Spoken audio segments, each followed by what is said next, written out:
Alles, was du über Keto, Low Carb und Paleo wissen musst. Evolution Radio Show, dein Programm für evolutionäre Gesundheit, präsentiert von Julia Tulipan. Mein heutiger Gast ist Jacky Fletcher. Sie lebt mit ihrem Mann und ihren Zwillingsjungs in Großbritannien. Jacky war schon als Kind übergewichtig, als Jugendliche versucht sie mit diversen Abnehmprogrammen und Formula-Diäten abzunehmen. Doch das war leider nicht erfolgreich. Meistens konnte sie der Diät für ein paar Wochen folgen, doch dann kommt der Heißhunger und das Verlangen und es ging dann einfach nicht mehr. Dann hat sie sich einfach mit ihrem Schicksal abgefunden und dachte, sie sei dazu verdammt, dick zu sein. Doch im Mai 2017 wagt sie noch einmal einen Versuch. Sie stellt auf Low Carb um und im Jänner dann auf eine ketogene Ernährungsweise. Dadurch verändert sich ihre Welt komplett. Sie entdeckt eine Leidenschaft für alles, was mit Low Carb und Keto zu tun hat. 2019 beschloss sie dann, Low Carb und Keto zu einem Teil ihrer Vision zu machen, um auch anderen auf ihrer Reise zu Gesundheit und Gewichtsverlust zu helfen. Jacky ist Keto-Coach und Primal Health Coach. Jacky hat selbst ein erfolgreiches Podcast mit dem schönen Namen Fabulously Keto. Ich spreche mit Jacky über ihre persönlichen Herausforderungen bei der Umstellung auf Low Carb und auf Keto, wie sie den Einstieg in Low Carb geschafft hat und dann eben auch weiterhin zu Keto gefunden hat und wie das ihr Leben komplett verändert hat. Jacky erzählt von ihren persönlichen Tipps und Tricks, wie sie ihren Lebensstil in das Familienleben integriert und wie sie auch ihren Klienten bei der Umstellung hilft. Das Interview ist in englischer Sprache. Wenn dir die Folge gefällt, teile sie gerne mit anderen. Für Top-Infos zu Keto und weiteren genialen Podcast-Folgen schau auf meinen YouTube-Kanal vorbei oder auf Facebook und Instagram. Jetzt aber viel Spaß bei der Folge. Kennst du den Spruch, was sich messen lässt, lässt sich managen? Dieser Spruch trifft in ganz besonderer Weise eigentlich auch auf die Gesundheit zu. Und aus diesem Grund empfehle ich eigentlich auch all meinen Klientinnen, mindestens 2-mal im Jahr ein wirklich umfangreiches Blutbild machen zu lassen. Aber weil es halt oft gar nicht so einfach ist, wirklich ein passendes Labor zu finden, möchte ich dir die Heimtests von For You vorstellen. Das Motto von For You lautet: Wissen, Messen, Handeln. Und das kann ich nur unterstützen. For You bietet eine ganze Reihe an unterschiedlichen Testkits an, die du alle ganz bequem von zu Hause aus machen kannst. Ob es um den Darmcheck geht oder Schwermetalle, Aminosäuren oder du deinen Omega-3 zu Omega-6-Status wissen möchtest, bei For You findest du genau den richtigen Test. Nutze die wissenschaftliche Basis und erfahre, was dein Körper wirklich braucht, fülle Defizite gezielt auf und bring deinen Körper und Geist wieder in Balance. Und das Beste, mit dem Gutscheincode JULIA10 kannst du auf foryouehealth.de 10% sparen. Also schau vorbei auf foryouehealth.de und spare 10% mit dem Rabattcode JULIA10. Julia, it's fabulous to be here with you. Thank you for inviting me. I am super excited because to have you as a guest, of course, but not only that, but I don't have that many English-speaking persons and guests on the show. So that's, you are not the first one, but there are not many. So I'm really, really happy that you're doing this, even if it's not for a native English-speaking audience, but I'm sure there are a lot of listeners who will enjoy our interview very, very much. Yes.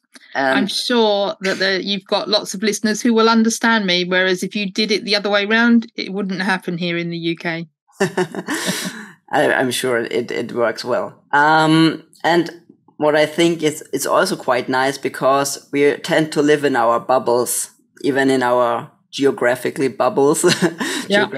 And I think it brings us all together and closer together, and we can hear what other people or others are doing in other countries and how it's there. And till the end of the show, I would like to ask you, or that you tell us a little bit also about how everything is moving in the UK. Okay. But first of all, we want to talk about you in this podcast. You are a health advisor. You are a Primal health coach yourself.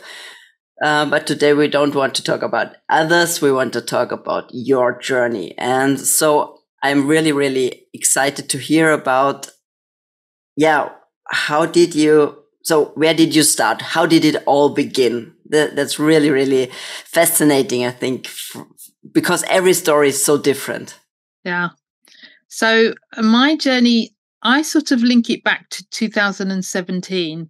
And no, let's go back even further to when I was a child.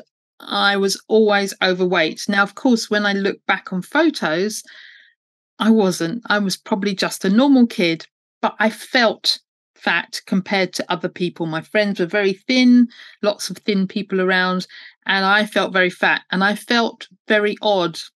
And so that led me through my childhood. And my grandfather was very hugely obese, morbidly obese, as was my dad.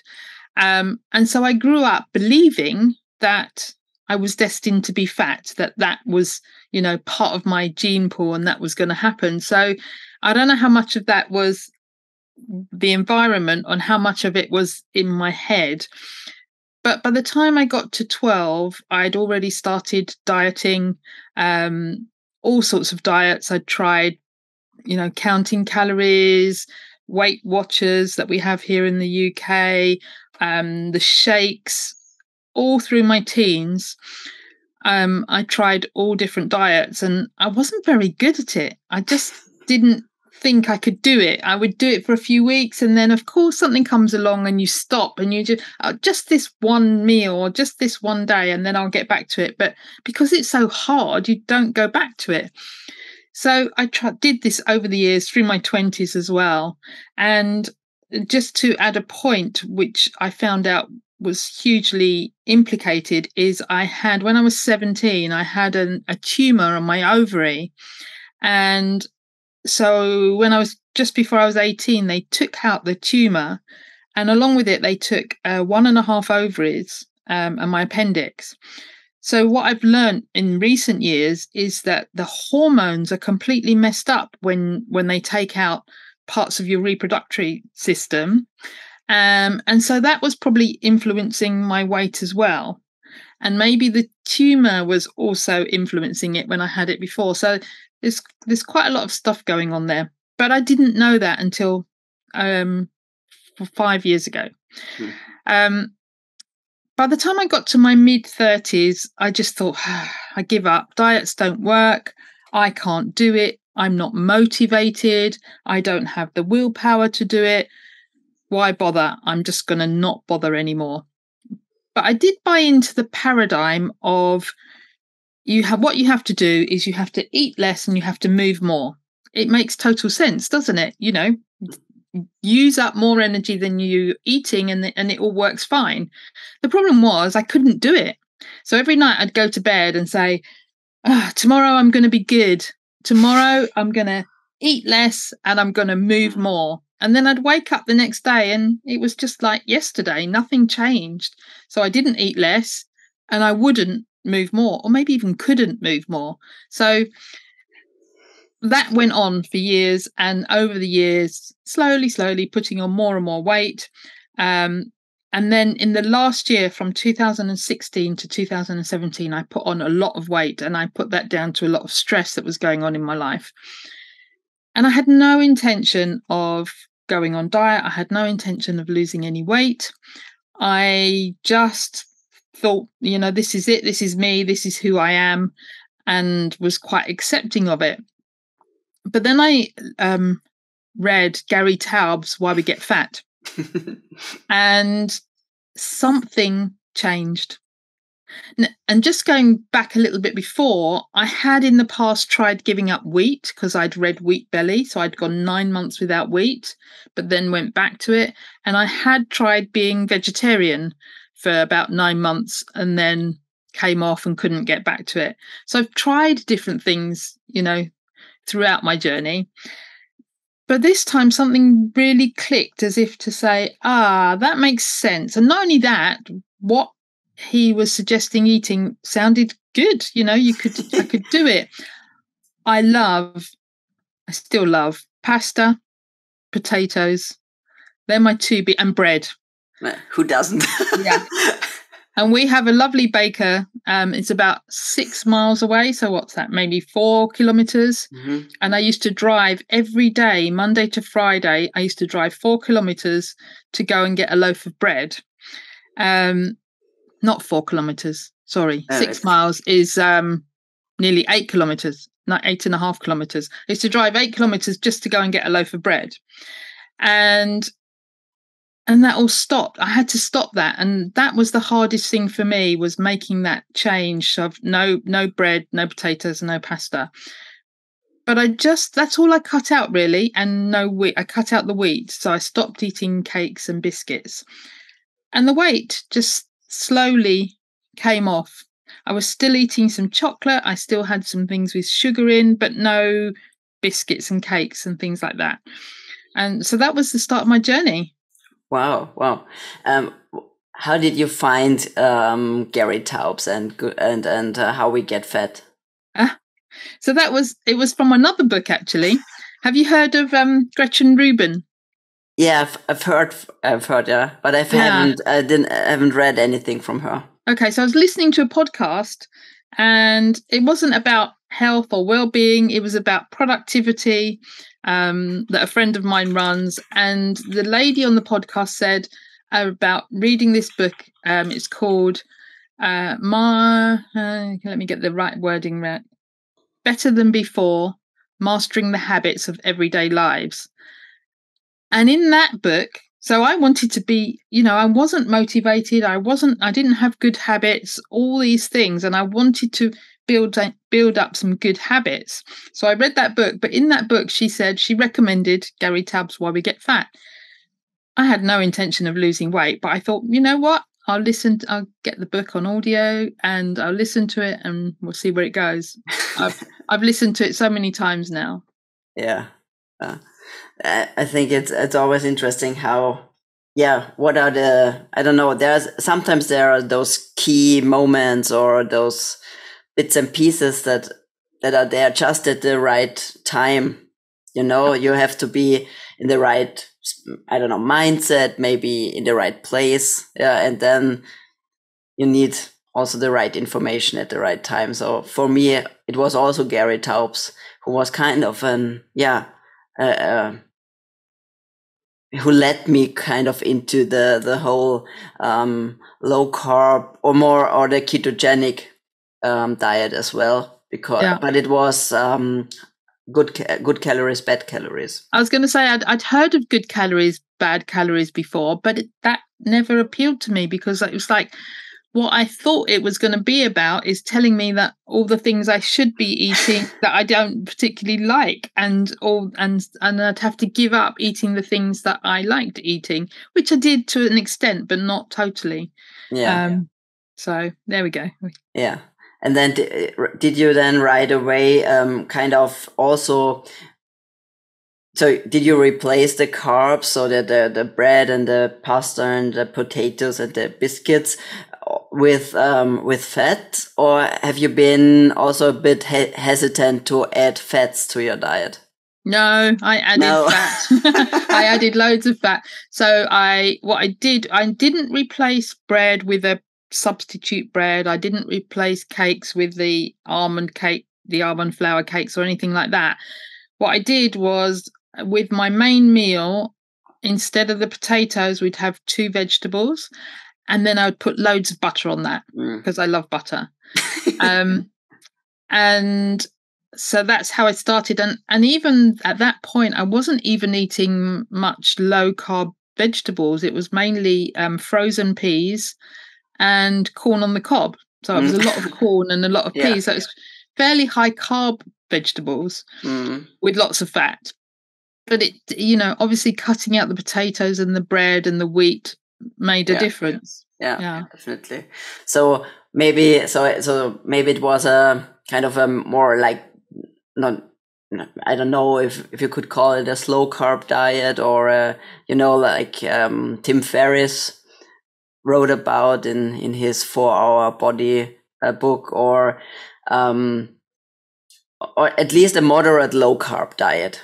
Yeah, I would say. It was definitely lower carb than I had been, and I think that's what made the difference. Yeah, and probably in context with the fat, so you had more satiety and not those blood sugar spikes and everything. Yeah.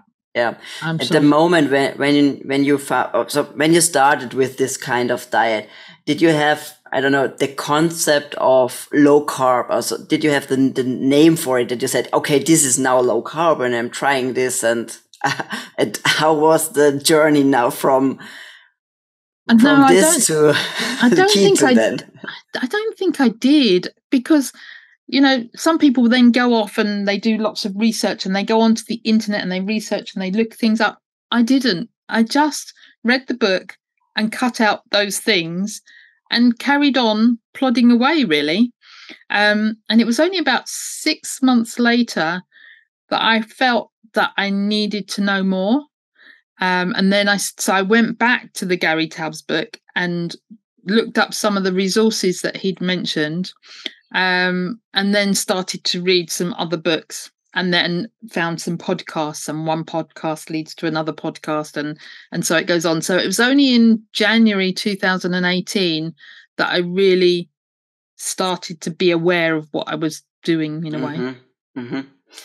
And what kind of what was the motivation, or what led you to go the more lower carb diet route, and even then the ketogenic diet route? Yeah, I think it was the understanding that around you want to be burning fat rather than ketones. I had plenty of fat on my body. I still have plenty of fat on my body. And it was trying to move that, I think, that really led me to keto, and that's when I started to feel different. Once I'd gone from this low carb phase into the keto phase, I started eating differently. I started to do some intermittent fasting. I found I had more energy. I was a person, if somebody said, I go to the gym and I run and I do all these things, I just sit and look at them and say, why would anyone choose to go to the gym? I just didn't do any exercise. I just hardly did any exercise and didn't move very much. But about 3 or 4 months into the keto diet, I then felt like I wanted to move more. My body was saying, you need to move. And I go through phases of doing more exercise or less exercise, but I've kept moving since then, I think. You mentioned more energy and the kind of the will or the motivation to move more, but besides weight, was there anything else that you experienced or said, I wasn't aware that this is a problem, but now that it's gone, I realized I had this problem? Yeah, well, I think the biggest thing that I hadn't realized that I then realized was being angry and shouting a lot at my kids. They were older by then, but don't do this, don't do that. And it all stopped. I don't know. I didn't care anymore. It's like, I don't care. I'm so chilled and relaxed. So that was the big thing that I hadn't noticed. Some things that I did notice were I still do suffer occasionally, but very rarely, with migraines. That eased. my gums got better because I was beginning to have issues with what is it called? Where the gum is deteriorating. Gingivitis or something. Yeah. So that was noticeably different. Again, that was one thing I didn't realize that was down to what I was eating, but that definitely improved. And then I quite often had a pain in my right knee, and that would hurt when I was going up and down the stairs or moved in a certain way. So that was very different. I occasionally, maybe in 5 years, it might have twinged 5 or 6 times. So it's really different now. Wow. Yeah. And that's maybe something people sometimes forget, because for some it's just about the weight. And as you said, maybe. So there is still fat on your body, and not everyone gets the, Twiggy or the supermodel body, but it's so much more, like the pain or migraines or mood swings or better focus or something like that. Yeah. And there is, I think we sometimes also forget that there is not a clone out there from ourselves who doesn't or who didn't change the diet. So you don't know what would you look like or what would your life be like if you hadn't changed. Exactly. Yeah. So I think, looking back, so what I say to people is, about 10 years ago, I decided I wanted to live to 107. Random number, that's what I picked out. But I'm 40 years older than my boys, and I wanted to see them grow up and have children of their own. And I figured I needed to be around for that. But at that time, I didn't think about how I would be at that age. And when I think about it now, I think I probably wouldn't have got there, but I could envision myself sitting in a care home, waiting for them to come and visit and not being able to do very much. Well, that's not a way to live. You might be alive, but you're not living. Mm. And so I think I was on a path to diabetes, maybe heart disease. I had all those symptoms that could quite easily have gone that route. There is heart issues in my family. There's a lot of cancer in my family. But now I don't worry about the cancer, because yes, of course, we could all get it at any time. But I think I'm doing the best I can now. So my goal now is to live long and live well, and then just drop down dead, go to sleep one day and not wake up again. Great goal. So talking about your journey in a quite compressed way, it all sounds smooth and easy and just coasting along, but I'm sure you faced some challenges. Maybe you can talk about your challenges, or what was, have there been difficulties, and how did you overcome those difficulties? Yeah, I'm not sure I had too many. In the beginning, I was very, very, when I say strict, I maybe not following keto macros, but, in my way of doing keto, I was quite strict with myself.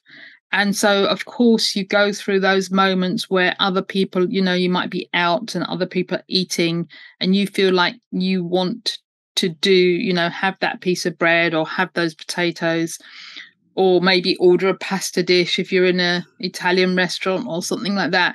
So there's that inside yearning to have what you want, and you've still got that feeling of deprivation. But I just stuck to it probably for about 2 years, where I didn't deviate too much off plan. And I think in the last few years, I deviate a little bit more. So I allow myself to have things that at that time I probably wouldn't have done. And that in itself brings challenges. And I think for some people, if they eat something off plan, like maybe some cake or some bread, and then they feel the pain or whatever it is come back, stomach upsets, they know that they can't have it, and that keeps them on track. Well, I don't get any of that. So it's very easy for me to say, oh, I'll just have a bit more, or I'll do it again. And so I think in the last few years, I've been more lax more often. And so that in itself has been a challenge. But I'm quite strong-minded. What I thought was 5 years ago is I don't have any willpower and I don't have any strength. I realized that I absolutely do. And so what I tend to do when I'm going, say, for example, I'm going on holiday, I might eat off plan, but in my head, before I even go on holiday, I'm telling myself the day after I come back is when I'm going back on plan, and I do that. And I have to be really strict with myself.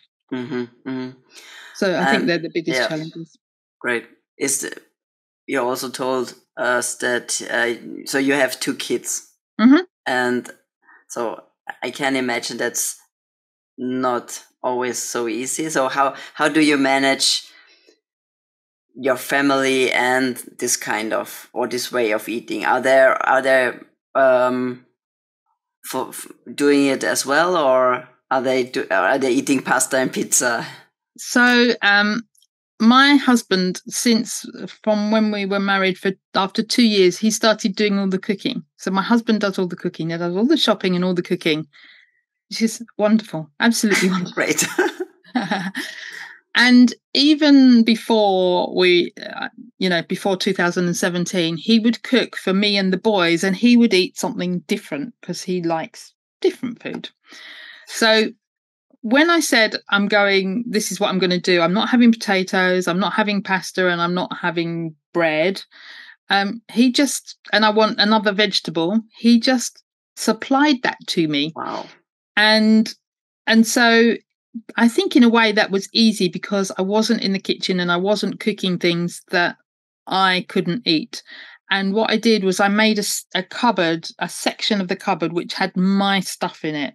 So if I needed something, then I could just go to that section and not look at all the stuff around me. But what happened over time was, at one point, Ben was starting, so this is one of my sons, was starting to get a little bit chubby. And he said, I think I want to do the keto diet. So he did it for a bit. So he stopped having potatoes. So then Alex, my other son, said to Julian, my husband, he said, if you're not making potatoes for Mum and Ben, then don't bother about making potatoes for me.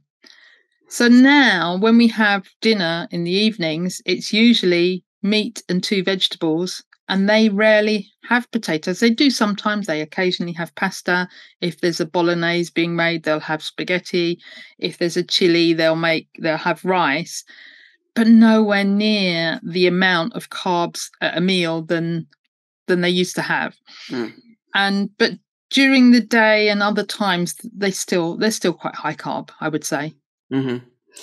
But then I would say you're really lucky because, as you probably know from your clients as well, that not everyone has such a understanding surrounding and such a loving husband that cooks. And oftentimes that's a real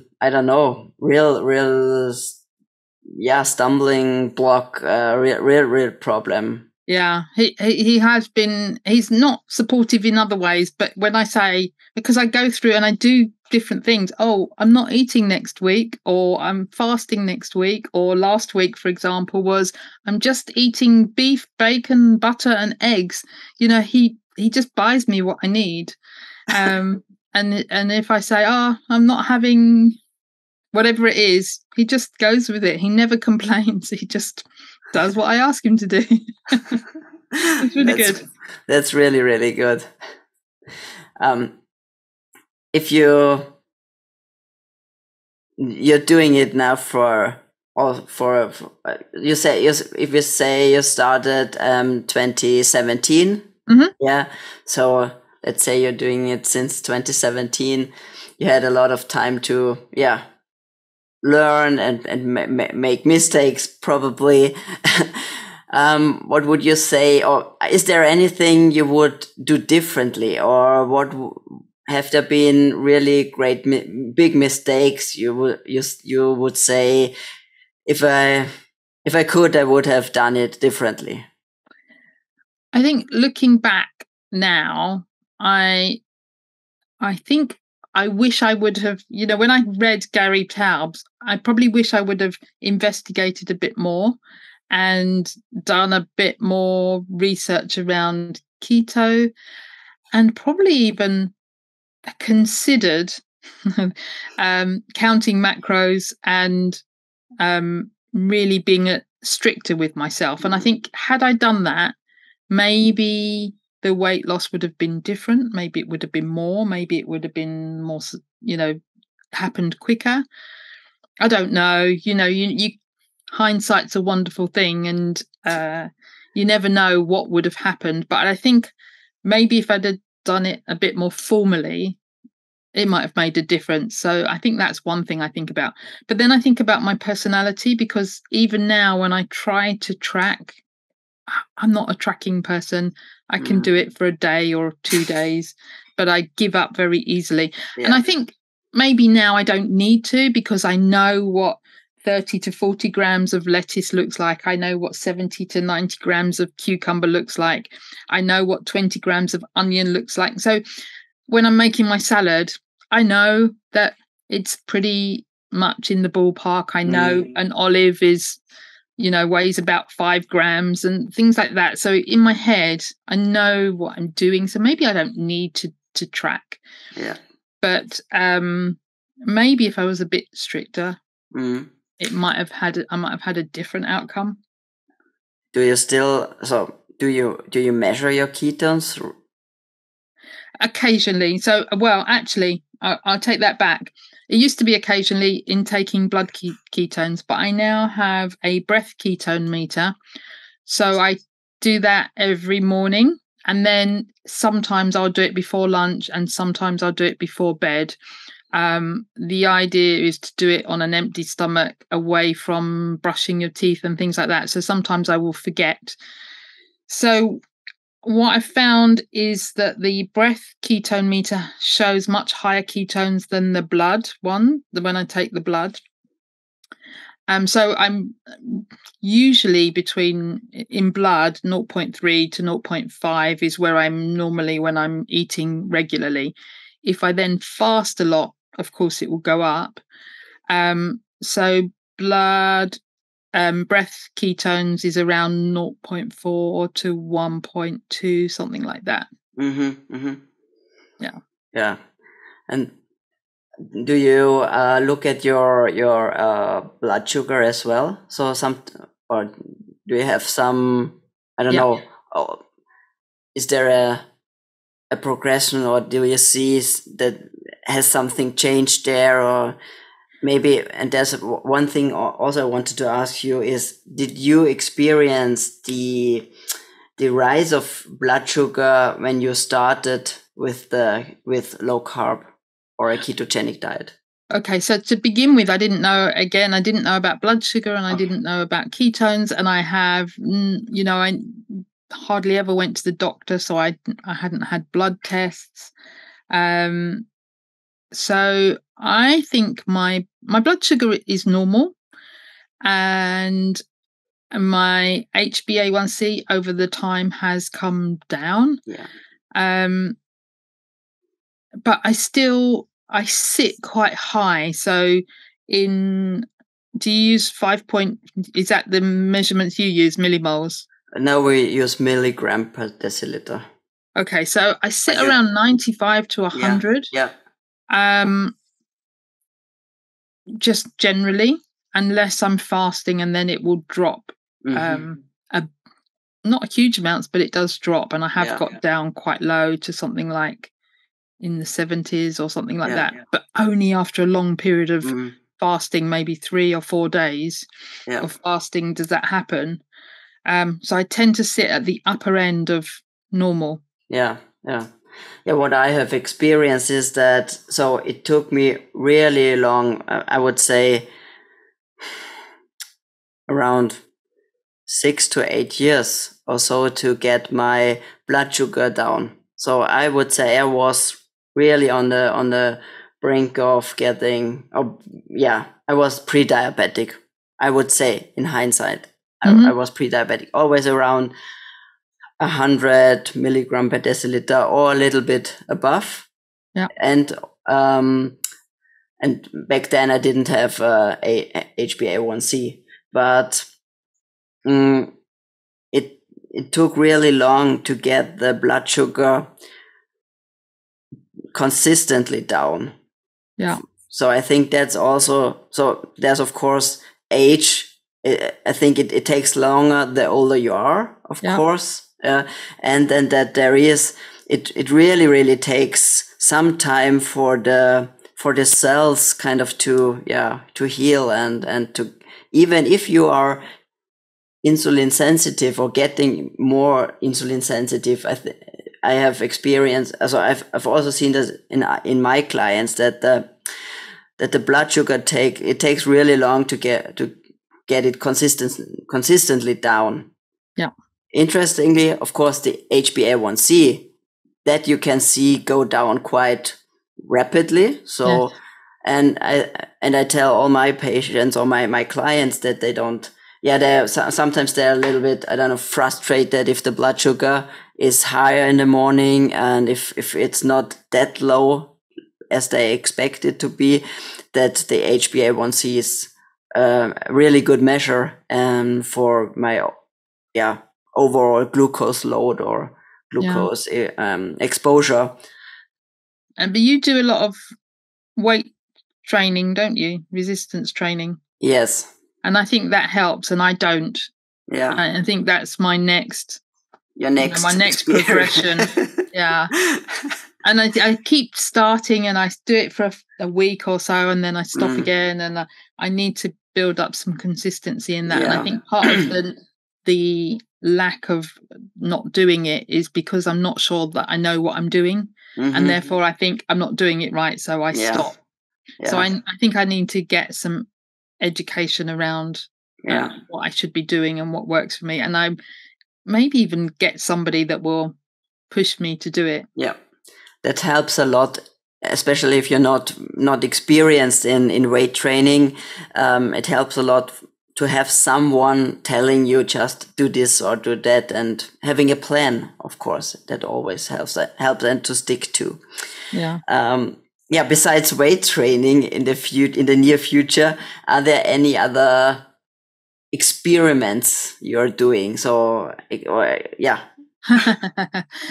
Well, it just depends what comes along. So, I've done intermittent fasting. I've done, 36-hour fasts twice a week, 3 times a week. I didn't like that one. I really was unhappy on 3 times a week.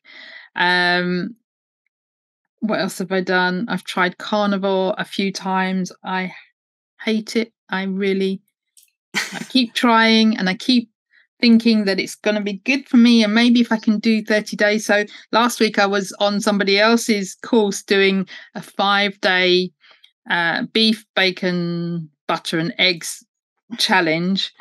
I even struggled with 5 days, and one day I was really, really miserable because it's not as if I want to go and have a cream cake or something like that. All I want is a few olives and maybe a square of chocolate every couple of days. That would keep me happy. So these are things I keep trying.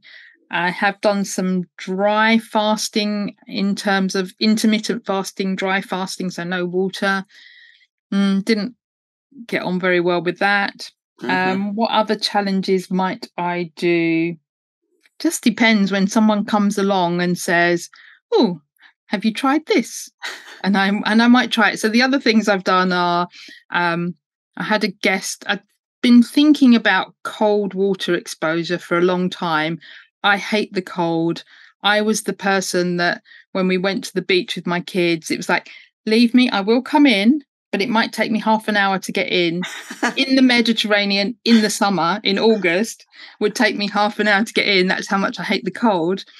To then I had a guest on about a year ago who said she does cold water showers. And I had tried that in the past, but I then started doing it, and then I took up cold water swimming. So all through last winter, I was swimming. I think the lowest we got down to was something like 2.5 or 3 degrees. So, yeah, I'm always trying. If somebody comes along with some mad thing to try, chances are I might have a go. That's great. I think that's being curious and maybe part of the job, and that's maybe part or a reason why you went on that journey in the first place, because you're a curious person. Yeah. And I think I'm also open to not believing what the narrative is. And especially if you say you can eat the fatty parts of the lamb and you can eat the skin of the chicken, I'm going to love that, because I always did eat it. And if somebody's given me permission, that's even better. So, yeah, I'm open to not doing what everyone else is doing. Great. Yeah, Jacky, thank you so much for sharing your journey and your insights with us. As I mentioned in the beginning of our interview, I would really like you to can you give us a little bit of a glimpse of, how is low carb or keto in the UK? Where are you standing? Also in terms of, I don't know, recognition from physicians. Is it hard? Is it, I don't know, accepted? Where are you in the UK? Okay. So I would say 5 years ago, it was very unheard of. And there weren't many people speaking about it. I would say in the last couple of years, that has changed.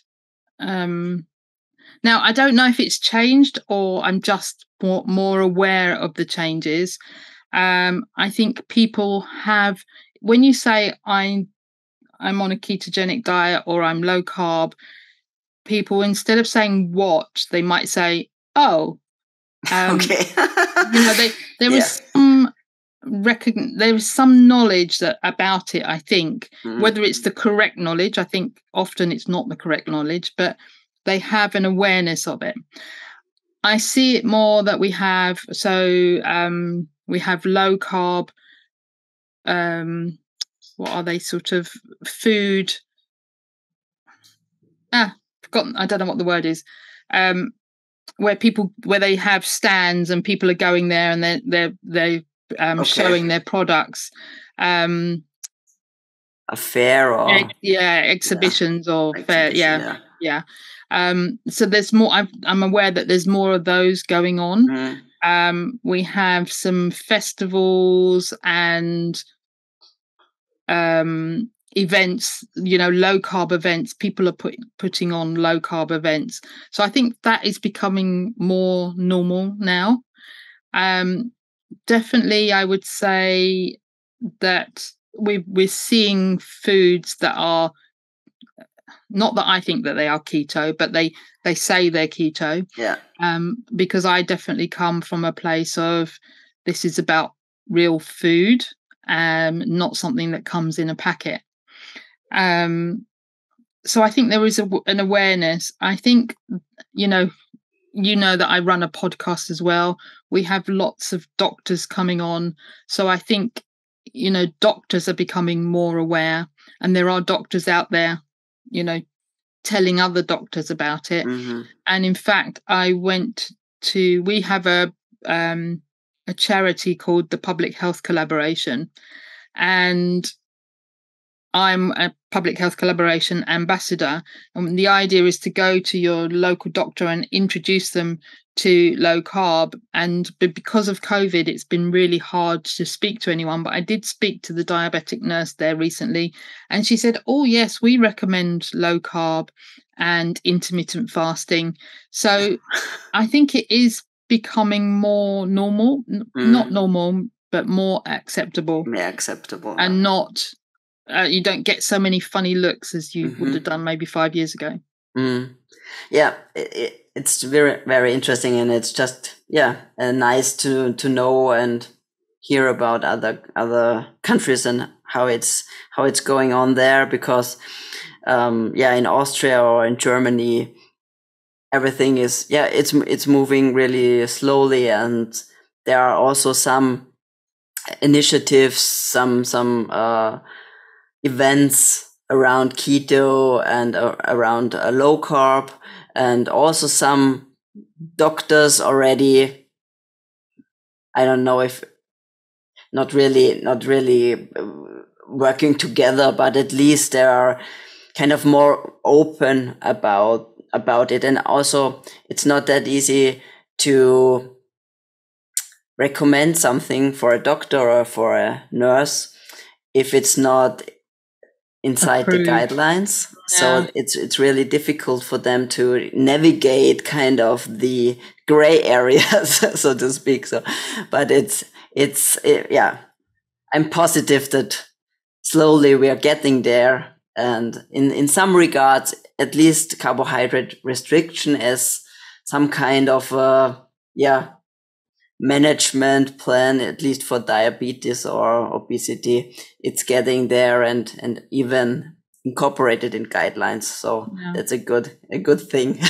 Yeah, I think we have a couple of doctors here that are willing to speak out and say, I think this is a good thing to try. You know, this is an option for you. Yeah. And we have Dr. Aseem Malhotra, who is a great advocate for avoiding sugar and processed foods and about eating real food. And he's on the news very often. I meet people in other areas that are not in the food and health industry that I'm in that have heard of him. So he is making waves everywhere.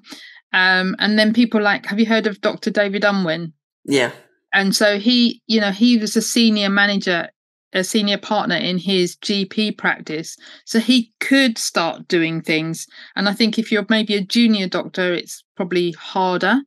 But if you have, you either, if you're a senior partner and you can influence your practice, I see few doctors doing that. I would say from the people we've interviewed, about 30% are doctors and nurses or registered dietitians. Yeah. But I think they still have the challenge of being able to recommend it openly. Yeah, definitely. Yeah. Thanks for sharing that with us, your experience, and of course, how it's going in the UK. You already mentioned your podcast. Please just say how it's called, where can people listen to your podcast, and where can people and my listeners find out more about you and what you are doing. Yeah. So everything is called Fabulously Keto, and I gave it that name because I just felt fabulous. So everything is Fabulously Keto. So the podcast is available everywhere where you get your podcasts, on Spotify, Apple, Stitcher, Overcast, wherever you listen to your podcast, you'll find Fabulously Keto, or you can put in my name, Jacky Fletcher, and that should come up. My website is rubbish, but you're welcome to have a look. It's called fabulouslyketo.com. And social media, I sort of mostly am in my Facebook group, which is called Fabulously Keto.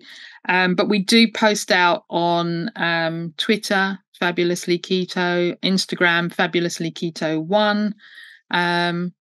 So it's basically Fabulously Keto. And we have a Facebook page, which is Fabulously Keto. And LinkedIn, I think I'm Jacky Fletcher 100. Great. Is it a closed group or can anyone join? And anyone can join. So ideally, if they are looking to start low carb or they are low carb, Okay, great. I will link to all your social media appearances in the show notes, of course, and also to your podcast. It was really a pleasure having you as a guest. Thank you so much for your time and all the knowledge you shared. You're welcome. It was fabulous to be here. Thank you for having me. Halt, noch nicht ausschalten. Falls du mehr zu dieser Folge wissen möchtest, den Link zu den Shownotes findest du unten in der Videobeschreibung. Vielen lieben Dank für deinen Support. Jeder Daumen nach oben und jedes Abo hilft uns. Wenn du jetzt an jemanden denkst, dem diese Folge sicher weiterhelfen kann, dann teile sie doch. Wenn du eine unserer vorigen Folgen anschauen möchtest, die findest du gleich hier. Also, bis zum nächsten Mal.